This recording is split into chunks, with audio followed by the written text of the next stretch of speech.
So in a normal United States of America, the mainstream media on a day in and day out basis would celebrate the hundreds of stories just like this. I'm going to pull one out from January 13th, 2026, a couple weeks ago. And this is a story released online by DHS, the Department of Homeland Security, sharing some success. I'll read it and share it with you right here.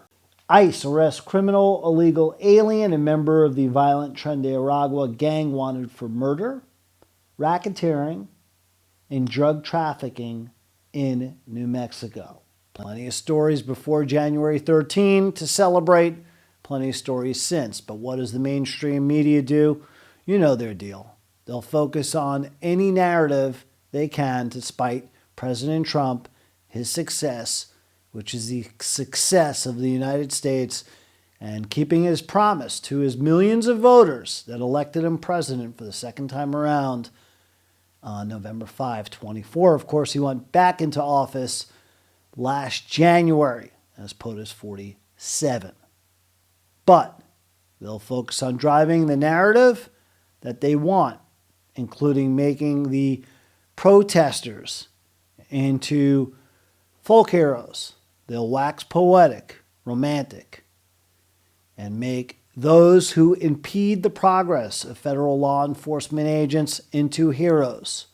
You know the story about two of them in Minnesota that were fatally shot. But this is not a normal America by any stretch.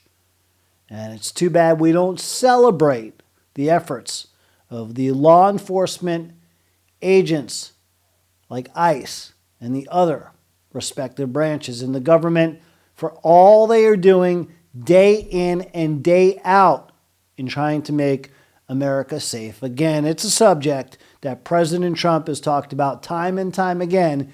Here's a recent soundbite from our Commander-in-Chief, Donald J. Trump. They are arresting bad criminals, and they're really good at it, too. I look at the numbers, they always like to say that, oh, you're arresting this and that. Then when you check it, you find out, geez, almost every single time. And, obviously every once in a while they may get one wrong, but they always correct it. They're able to correct it. But they are arresting really bad people. They're arresting people that kill, people that would cut your throat and not even care about it. These are brave people, and it's very dangerous. And if they go even a little bit too far, they get into trouble, which is a shame. I protect them, but they get into trouble.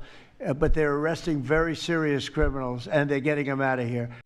And again, the Commander-in-Chief, Donald J. Trump. Now, will things change? Absolutely. I think these stories will be highlighted again because legacy media, the mainstream media, the fake news, they're in baseball terms, the eighth inning.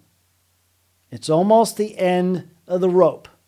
And independent journalists and media outlets like Red Dawn Media are starting to take over and instilling the basic fundamentals back into journalism with integrity, telling the story, the facts, the H, how it happened, the W's, the who, the where, the what, the why, the when. So I have faith that we will see stories like this celebrated, and the efforts of law enforcement agencies like ICE, they'll be celebrated for all they do in trying to, again, make America safe again.